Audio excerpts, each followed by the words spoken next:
Démocratique du Congo, eh bien, nous parlerons du processus électoral en passant par cette polémique autour de la machine à voter, mais également de couvrir les désidérata de l'opposition, mais également de la majorité, une analyse qui sera faite par un acteur politique de la CONACAT. CONACAT, ce parti politique de la majorité présidentielle, que l'on va également découvrir au travers de ce magazine, notre entretien. Et pour ce faire, nous réservons sur ce plateau le président national de la jeunesse de ce parti, qui est également l'un des membres cofondateurs de ce parti politique, Maître Emmanuel Koupa, que nous avons le plaisir de recevoir. Maître Emmanuel, bienvenue. Merci. Voilà, avec vous, on va décrypter toutes ces questions d'actualité. On commence par le début, le processus électoral. La CENI fixe la tenue des élections le 23 décembre 2018. Est-ce qu'aujourd'hui, au regard de votre analyse, les acteurs politiques, opposition majorité, sont-ils prêts pour ce rendez-vous électoral? Merci beaucoup de la question. Je crois que la CENI, c'est la seule organe qui est habilité à pouvoir nous fixer la date possible pour les élections, comme elle l'a fait en publiant le calendrier électoral. Incessamment, la CENI a aussi donné le résultat total de tout ce qu'il y avait eu comme enrôlement sur toute la République démocratique du Congo. Cela nous a vraiment mis dans la joie, nous autres de la majorité présidentielle, parce que ce qui est notre attente tous dans la République démocratique du Congo aujourd'hui, c'est voir l'alternance dans tous les points et à tous les niveaux dans notre pays. C'est pourquoi j'ai dit, je commence par dire d'abord coup de chapeau à Koné Nanga, parce que tout simplement il est en train d'abattre un travail que nous tous étions en train d'attendre. Aujourd'hui nous avons un calendrier, nous avons une date qui est celle du 23 décembre 2018, la date à laquelle nous aurons les élections couplées, c'est-à-dire les élections présidentielles, les élections municipales et aussi législatives. Pour nous c'est bien. Nous sommes prêts pour affronter les élections, mais pour les autres, nous ne savons pas. C'est pourquoi vous allez attendre aujourd'hui. Il y a des ceux-là qui disent « Oh non, il y a le problème de la machine, non, il y a le problème des nationalités, il y a le problème de ceci, cela ». Ils peuvent soulever tout ce qu'ils peuvent comme raison, tout simplement pour retarder. C'est à nous maintenant, le peuple congolais, nous qui avons longtemps entendu ces temps, le temps des élections, qui devons dire non, nous devons aller aux élections. On était en train d'accueillir le président de la République, son excellence Joseph Kabila Kabange, pour qu'il puisse se prononcer par rapport aux élections et par rapport à sa représentation. Et il s'est dit non, moi je suis partant, Corneille Nanga d'organiser les élections parce que ce n'est pas moi. Et c'est là il l'a dit, je crois, le 31 décembre 2017, lorsqu'il lançait les messages de vœux de bonheur et de paix et de joie à la nation. C'est là qu'il a dit et a précisé qu'il y aura bel et bien des élections le 23 décembre 2018. Alors si vous, la majorité, vous tenez à ces élections, vous pensez au regard de revendications de l'opposition, on peut dire qu'elle est aussi prête par rapport aux élections de décembre? Je suis en train de sentir un peu la peur dans l'opposition parce qu'ils sont désorganisés. Ça veut dire quoi? Ça veut dire qu'il y a beaucoup d'ailes dans l'opposition. Il y a de ceux-là qui veulent aller aux élections, il y a de ceux-là qui disent avant d'aller aux élections, nous devons voir celui-là rentrer, et l'autre qui disent nous devons voir celui-là. Particulièrement parce que celui-là, on parle du cas de Moïse Katumbi, c'est parmi les cas emblématiques qui avait été évoqué dans l'accord de la Saint-Sylvestre, Maître Emmanuel. Bien sûr, c'est le cas qui a été évoqué dans l'accord de la Saint-Sylvestre, mais il y a aussi des problèmes de préalables qui se sont soulevés, que vous par rapport à la nationalité. La nationalité que tous nous ne pouvons pas. Mais il le remet en cause, il dit qu'il n'a jamais été italien. Mais il doit le prouver, il n'y a pas de problème. Pour nous, il doit le prouver noir sur blanc. Mais ce n'est pas un acharnement de vous, majorité, c'est une parenthèse. Ce n'est pas. Vous acharnez sur la candidature de Katumbi. Nous nous acharnons pas sur la candidature de Katumbi. Nous n'acharnons pas sur ça. Mais ce que nous voulons, c'est le respect de la Constitution. Si notre Constitution nous réserve un espace où quelqu'un qui peut aujourd'hui postuler à la présidence ou soit à la législative peut avoir double nationalité, tant mieux. Mais au cas contraire, si la Constitution jusqu'au jour d'aujourd'hui nous dit c'est lui qui a le droit de pouvoir postuler à la majorité ou soit à la présidence, tout comme à la législative, doit avoir une seule nationalité qui est la nationalité congolaise. Mais à l'époque, Moïse était avec vous, à la majorité, là, il était congolais. Oui, à l'époque, vous venez de dire à l'époque qu'il était congolais, oui. Écoutez, je suis en train de rentrer dans l'idée du porte-parole du gouvernement, monsieur le ministre Lambert Mende, qui avait dit, écoutez, si quelqu'un vous a menti hier et qu'avec le temps vous découvrez que celui-ci n'est pas le vôtre, est-ce que vous devez les garder? Non, vous ne devez pas les garder, carrément vous devez les dénoncer afin qu'ils puissent faire le nécessaire. Pourtant, ce n'est pas tard pour Moïse Katumbi. Il y a encore le temps. C'est quelqu'un que beaucoup a aimé. Vous proposez ce que moi je peux proposer pour lui, c'est de suivre la voie normale. Il doit aller... Pour obtenir de nouveau la nationalité. Oui, pour aller reconfirmer sa nationalité congolaise. Vous voyez. Et pour le faire, il faut tout justement introduire des requêtes au ministère de la Justice, qui est le ministère de tutelle, après quoi on va lui répondre et il va retrouver sa nationalité congolaise et il pourra postuler sans aucun problème. L'opposition pense voir en cela une certaine manière ou un certain acharnement sur Moïse Katumbi qui s'est déjà déclaré comme candidat. L'acharnement par rapport à quoi? Nous sommes dans la démocratie, tout Congolais. Peut-être qu'il vous fait peur, vous, de la majorité. Non, j'ai dit bien tout Congolais. S'il est Congolais, il n'a qu'à postuler. S'il n'est pas Congolais, il doit se sentir mal à l'aise. Mais nous, Congolais, si nous nous sentons capables de postuler à tous les niveaux, nous pouvons le faire. Alors, il y en a qui parlent de ce caractère inclusif des élections. Ce caractère doit exister. Pourquoi vous leur écartez les autres? Nous n'avons pas écarté personne. D'abord, nous, la majorité, nous ne sommes pas, en fait, je peux dire, personne dans la majorité n'est le président de la CENI.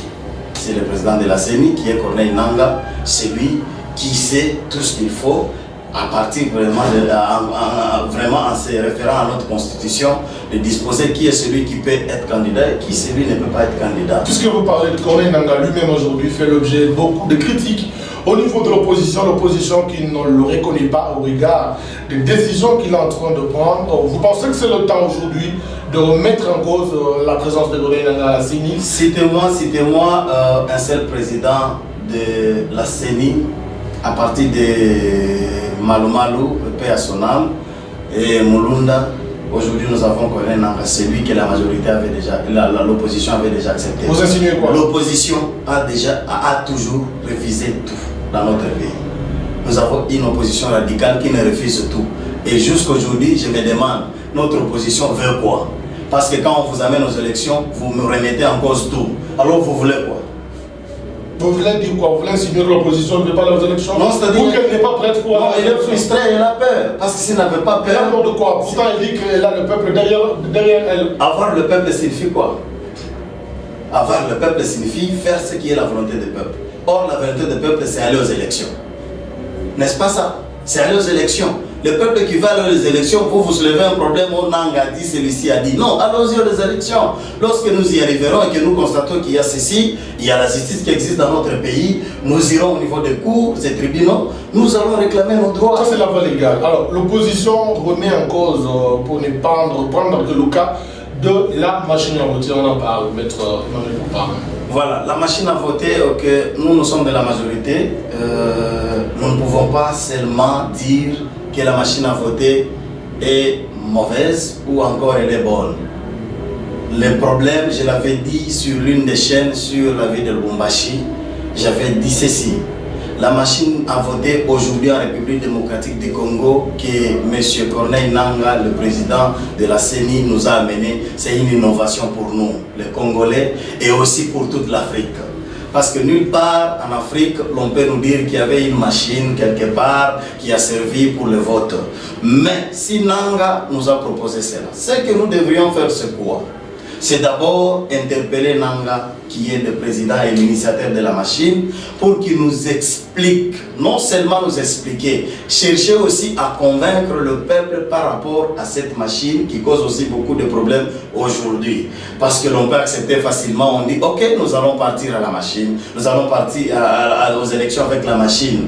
Mais c'est à Nangaa de nous dire l'avantage de la machine et les désavantages. L'avantage selon moi c'est quoi? L'avantage selon moi c'est que nous allons faire les élections à un temps record et puis ça va se terminer. Et puis nous aurons à avoir les résultats peut-être le même jour, sans aucun problème. Il y aura au fait l'amoindrissement de dépenses, il n'y aura pas beaucoup de choses qu'on doit perdre par rapport à ce que nous étions en train de faire tout le temps. Il faudra de papier, beaucoup d'autres choses. Bien sûr que cela est déjà budgétisé.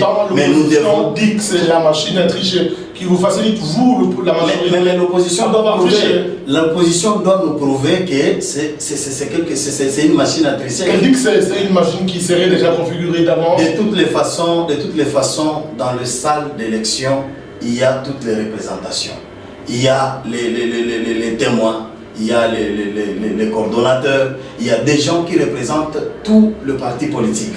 Il y a même le parti, en fait, le parti civil qui est là, il y a la majorité qui est là, les observateurs et les observateurs sont là.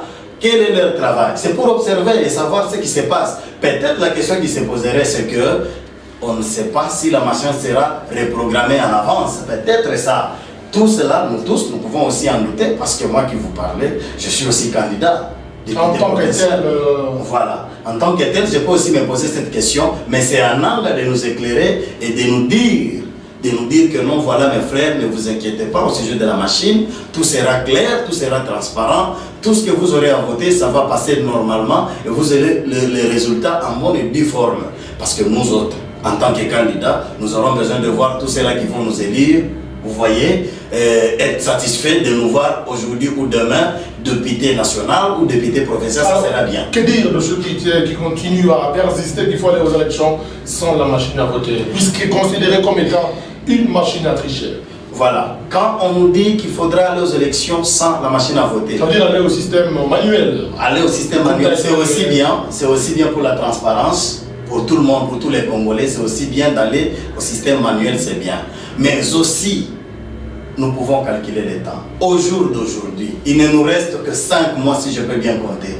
Est-ce que dans 5 mois, nous pouvons encore recourir à l'achat des papiers, à la commande de ceci et de cela, et aussi les transporter, les amener dans toutes les entités où il y aura le bureau de vote? Ça sera un tout petit peu un retard.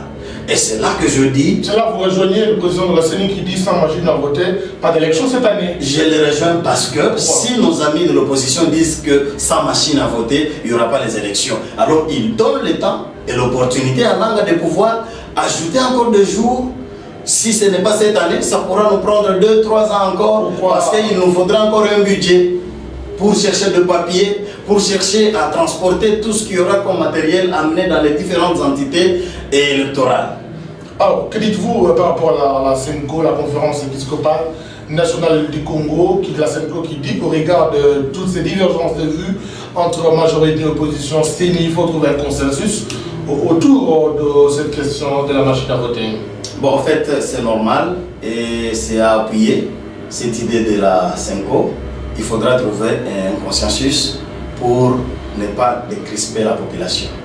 Parce que s'il n'y a pas de consensus, vous verrez, la population risquerait de se soulever parce que tout le monde est derrière la date du 23 décembre. Et que si cette date arrive, il n'y a pas d'élection, vous savez ce qu'il y aura. Autant mieux peut-être appuyer et rester derrière l'idée de la CENCO, se mettre autour d'une table. Une forme de dialogue. Une forme de dialogue pour s'entendre sur la fatidique machine à voter. Une fois qu'on va trouver un consensus, je pense bien le peuple sera éclairé et on ira aux élections paisibles, transparentes et démocratiques. Vous ne voyez pas que ça risque de prendre encore du temps à aller à un nouveau dialogue? Les Congolais, les politiciens congolais ont habitué le peuple à aller au dialogue 2, 3, 4 mois et finalement le consensus viendra plus tard. Ce ne sont pas les politiciens congolais, c'est nous les Africains. Les Africains, nous sommes accoutumés des palabres. Chaque fois qu'il y a un problème, chaque fois qu'il y a quelque chose qui ne va pas, nous sommes appelés à nous mettre tout autour d'une table afin de parler et de trouver une solution. Si nous trouvons que la machine à voter cause aujourd'hui un problème du côté de l'opposition, tout comme du côté de la majorité, ce que nous devons faire, c'est d'abord sauver le peuple. Nous pouvons sauver le peuple comment? C'est en allant derrière l'idée de la CENCO. Faire quoi? Faire en sorte que nous puissions chercher un consensus qui peut nous mettre tous dans une cohésion nationale. Et cette idée de consensus a d'ailleurs provoqué des rumeurs qui ont couru sur les réseaux sociaux annonçant Félix Antoine Tshilombo Tshisekedi comme futur Premier ministre lui-même a rejeté du revers de la main cette proposition. Est-ce que c'est encore important aujourd'hui de penser à avoir un nouveau gouvernement alors que les choses évoluent le plus tôt pour qu'il y ait une élection au pays? Malheureusement que je ne suis pas le porte-parole du gouvernement en place. Juste votre point de vue en tant qu'acteur politique. Mon point de vue en tant qu'acteur politique, je pense que ça ne dépendra peut-être que de ceux-là qui sont aujourd'hui au pouvoir, qui peuvent penser s'il est possible de pouvoir créer un dialogue, chercher encore un autre gouvernement. Mais pour moi, je pense que le gouvernement qui est en place est capable de nous amener aux élections. Tout ça, ce sont des tournures, peut-être celles-là qui passeront. Ce sera aussi encore du budget qu'on va dépenser au détriment de la population. Je pense que ce qui est mieux, c'est se mettre tout autour d'une table avec le même gouvernement qui a trouvé la possibilité de pouvoir aller aux élections paisibles, transparentes et démocratiques. Voilà, alors on va parler de vous-même. Dans les 10 minutes que nous avons, Maître Eba, aujourd'hui nous vous recevons dans cet entretien. Pouvons-nous savoir exactement de vous? Qui êtes-vous et qu'est-ce que vous faites dans la carrière politique? Vous êtes dans quel parti politique? D'une manière brève, votre identité, votre présentation brève. Merci beaucoup. Comme vous m'avez donné cette opportunité, je m'appelle Emmanuel Koupa Malenga. Emmanuel Koupa Malenga, je suis juriste de formation et présentement dans la politique, je suis président national de la Ligue des jeunes, CONACAT, et je suis président cofondateur de la dite partie. Voilà. Qu'est-ce qui vous a poussé à adhérer, bien entendu, au niveau de la CONACAT? En fait, ce qui m'a poussé à adhérer à la CONACAT, c'est juste l'idéologie. C'est juste, en fait, c'est une conférence personnelle. J'ai compris qu'il faudrait trouver un vent nouveau que je dois amener dans la population pour pouvoir mieux aussi diriger ce pays d'une façon ou d'une autre, pour pouvoir amener mon savoir-faire dans la chose publique. C'est ainsi que je me suis dit, là où je peux mieux mettre mon savoir-faire, ce n'est que dans la CONACAT, qui est la conscience nationale congolaise pour l'action et le travail. Et quelle est cette idéologie qui vous amène justement à embrasser la politique dans ce parti politique? L'idéologie qui m'a poussé à entrer dans la CONACAT, que j'ai dit tantôt, la conscience nationale congolaise pour l'action et le travail, c'est le fédéralisme intégrateur. C'est ça l'idéologie qui m'a poussé à entrer. Parce que dans le temps, nous avons vécu dans le fédéralisme où il y avait seulement les séparateurs et des gens qui avaient des idées figées. Mais nous, aujourd'hui dans la CONACAT, nous sommes les fédéralistes intégrateurs. C'est-à-dire, là, nous intégrons toutes les entités et nous ferons voir à toutes les entités que vous avez les potentiels. Vous avez les atouts, les capacités de vous développer vous-même, sans que vous ne puissiez demander la main à gauche, à droite, bien sûr, dépendamment du gouvernement central qui, à son tour, aura pour objectif les donner et les recevoir. C'est-à-dire, quand il reçoit quelque chose de nous qui est une entité fédérale, à son tour, il nous rétrocède. Pourtant, il existe aujourd'hui un problème lié à la rétrocession qui est déplorée par beaucoup de provinces. Aujourd'hui, les 40%, quelle est votre idée par rapport à cela? Tout à fait normal. Si la rétrocession n'existe pas, c'est parce que tout simplement nous avons des députés, des anciens députés qui ont failli à leur mission. Parce que c'était ça leur mission. Qu'est-ce qu'ils devaient faire? Ils devaient seulement et encore continuer à réclamer cela. Parce que c'est pour cela qu'ils ont été élus dans les différentes entités. Pour défendre les causes. Les élus ont failli à leur mission? Oui, ils ont failli à leur mission. Parce que s'il n'y a pas la rétrocession, voudriez-vous que le gouvernement central commence à venir prendre? Non, c'est à eux de commencer à réclamer cela. À dire, voilà, nous nous sommes dit ceci, cela, la loi dit ceci, notre constitution dit ceci, nous devons respecter et nous devons apprendre à rétrocéder pour que nos entités puissent se retrouver dans l'émergence, et cela, c'est pour la cohésion nationale. Alors, au regard de cela, qu'est-ce qui doit être fait? Changer toutes les institutions législatives ou qu'est-ce qu'il faut exactement? Ce qu'il faut, c'est changer, c'est une alternance, changer toute cette classe. Toute la classe, donc toute la classe pour une nouvelle génération de la classe politique. Voilà, donc moi je plaide pour le rajeunissement de la classe politique. Nous devons rajeunir, c'est-à-dire tout le vieux. Nous ne disons pas qu'ils sont pas capables, nous ne disons pas qu'ils ne sont pas en mesure de faire quelque chose, mais je voudrais qu'il reste nos bibliothèques, que nous devons commencer à consulter dans le bien, mais qu'ils laissent aussi nous autres qui montons, d'autres jeunes qui montent, qui puissent mettre aussi leur savoir-faire au bien et au profit de notre pays. Qu'est-ce que la jeunesse actuellement est capable de faire dans la gestion de la République? La jeunesse est capable de tout faire aujourd'hui. N'est-ce pas, nous disons, vous et nous, que la jeunesse est l'avenir du demain. Moi, j'ai toujours dit que ce n'est pas seulement l'avenir du demain, parce que l'avenir, c'est aujourd'hui d'abord. Ce que nous pouvons faire aujourd'hui peut déterminer ce que nous devons faire demain. La jeunesse est capable de faire tout aujourd'hui, parce que nous avons tant vécu. Nous avons vécu le temps de Mobutu. Nous avons vécu le temps de Mzee Laurent Désiré Kabila, des restes mémoire. Nous avons vécu le temps, nous sommes en train de vivre le temps de Joseph Kabila Kabange, qui est en train de nous accompagner avec la modernité ainsi que d'autres, les 5 chantiers. Nous voyons cela. Qu'est-ce que nous pouvons faire, nous jeunes, en rapport avec tout ce que nous avons déjà vécu? Nous avons tiré des leçons, nous avons tiré des failles, nous avons tiré des mérites. Maintenant, nous voulons mettre notre savoir-faire pour l'intérêt de notre peuple. Ce n'est pas aller trop vite, la jeunesse aujourd'hui. Ce n'est pas aller trop vite. Autant accepter d'être encadré par le vieux jusqu'à un certain moment. Non, je vais vous donner un exemple. Notre président de la République, Joseph Kabila Kabange, il a eu le pouvoir à combien d'années? 29 ans. À 29 ans. Il était trop jeune que moi-même. Vous voyez, mais il a dirigé pendant combien de temps? C'est le seul qui nous a mené une élection crédible, transparente et démocratique dans le pays. Est-ce qu'il n'y avait pas de vieux? Il y en avait, mais qui n'étaient pas en mesure de le faire, mais lui l'a fait. C'est ce que nous disons, nous aussi aujourd'hui, nous pouvons le faire. Nous avons un modèle, Joseph Kabila Kabange l'a fait, nous aussi nous pouvons le faire. Nous les jeunes d'aujourd'hui. C'est pourquoi nous pouvons changer aujourd'hui la classe politique, notamment les députés provinciaux, nationaux. Nous allons changer afin que nous apportions aussi un savoir-faire, nous apportions aussi un vent nouveau par rapport à tout ce que nous avons eu à vivre durant tous ces 17 ans. Et ça, c'est votre vision. Quel est le message que vous avez à cette autre jeunesse qui vous suit et qui a envie de se lancer dans la politique pour ainsi apporter un vent nouveau comme vous? La jeunesse congolaise, la jeunesse okatangaise qui m'entend en ce net moment, ce que je peux leur dire, c'est que ce n'est pas tard. Il y a encore temps pour vous de récupérer toutes les années, tout le mois, toutes les semaines et tous les jours que nous avons perdus en restant le marchepied de nos vieux. Cette fois-ci, nous devons nous-mêmes nous prendre en charge pour changer cette classe politique, pour changer les choses, afin que nous puissions aussi voir si nous sommes capables ou non. Quelle est cette jeunesse? La jeunesse cultivée ou n'importe quelle jeunesse? Parce qu'aujourd'hui, le problème d'éducation se pose également, où il y a un certain nombre de jeunes qui ne s'intéressent pas aux études. Alors nous lancer tous ces jeunes-là dans la politique parce qu'ils doivent reprendre la relève. Nous lançons l'appel à toute la jeunesse. Voilà. Nous ne pouvons pas négliger une couche de la jeunesse. C'est tous les jeunes que nous avons besoin.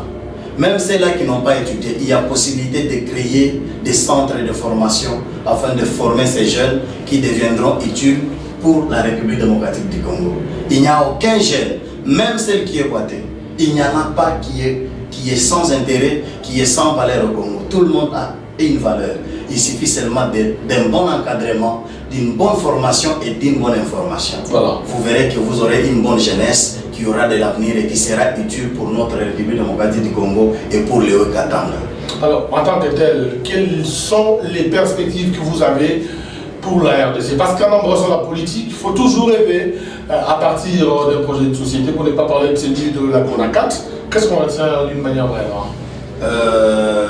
Notre projet de société, nous sommes en train de prôner les social-démocrates. Donc nous voulons à ce que tout Congolais, toute Congolaise partout où il peut se retrouver, qu'il se sente libre. Qu'il se sente libre sur son entité, sur son sol, et qu'il se sent capable de faire quelque chose qu'il peut faire.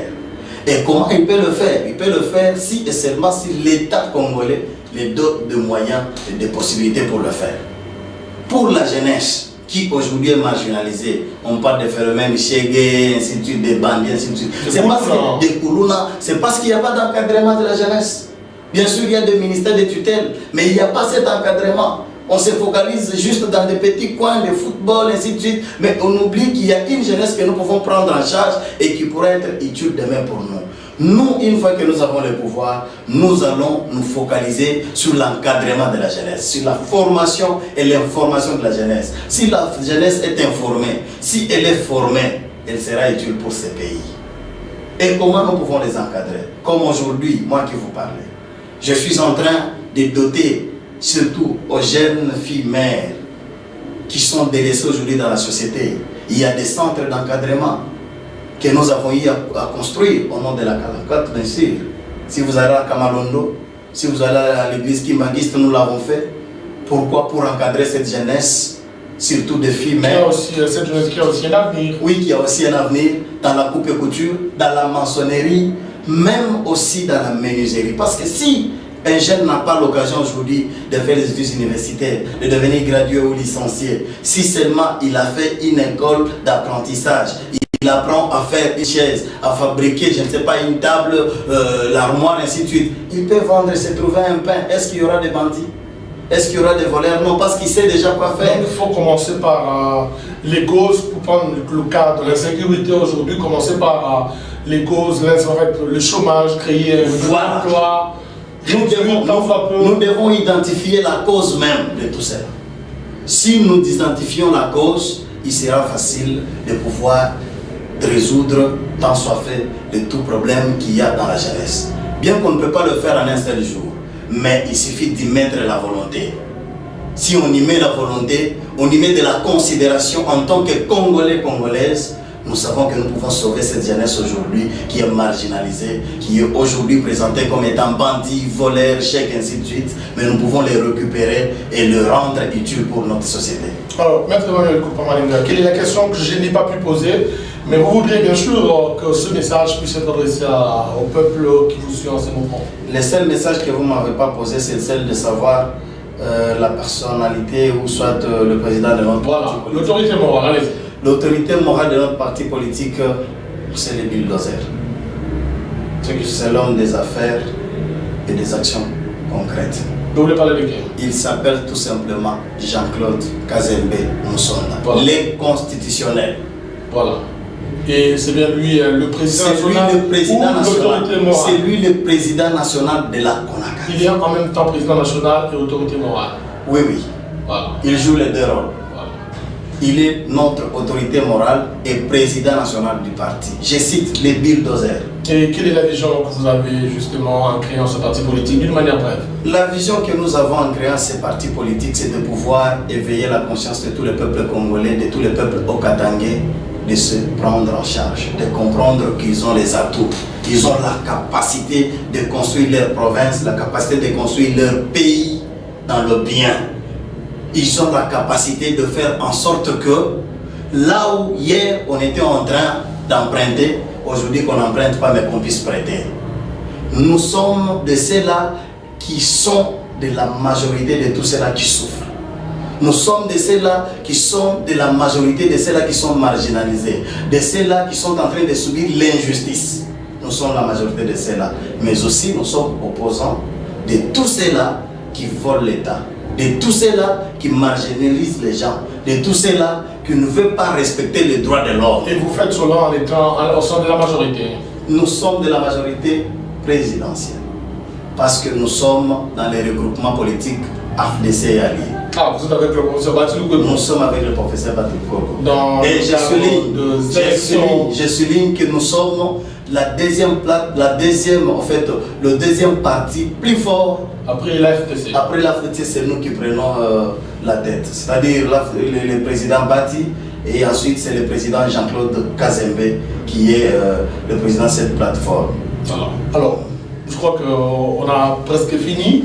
Merci d'avoir accepté notre invitation. Merci beaucoup. Merci beaucoup. Je salue tout le monde. Je salue ma très chère, charmante femme, Dorcas Coupa-Malinga. Je t'aime beaucoup. Je salue mon fils Moulamba Coupa. Je salue Joyce Bilonda, ma fille. Et je salue tout le monde qui m'attend. Je n'oublie pas mon père spirituel, Papa Christian Jacob Kabamba, celui qui m'a toujours béni et celui qui a fait que je sois aujourd'hui ce que je suis. Voilà. Je vous remercie aussi. Je bénis les bishops et je le remercie, les bishops Lamba Lamba Mateo. Voilà. Celui qui est un modèle pour la ville de Lubumbashi et pour toute la République démocratique du Congo. Les hommes à suivre et les hommes à respecter pour notre avenir. Voilà, ce magazine se referme à tous à chacun. Merci de l'avoir suivi. À tout à l'heure, mesdames. À tout à l'heure, messieurs. Voilà.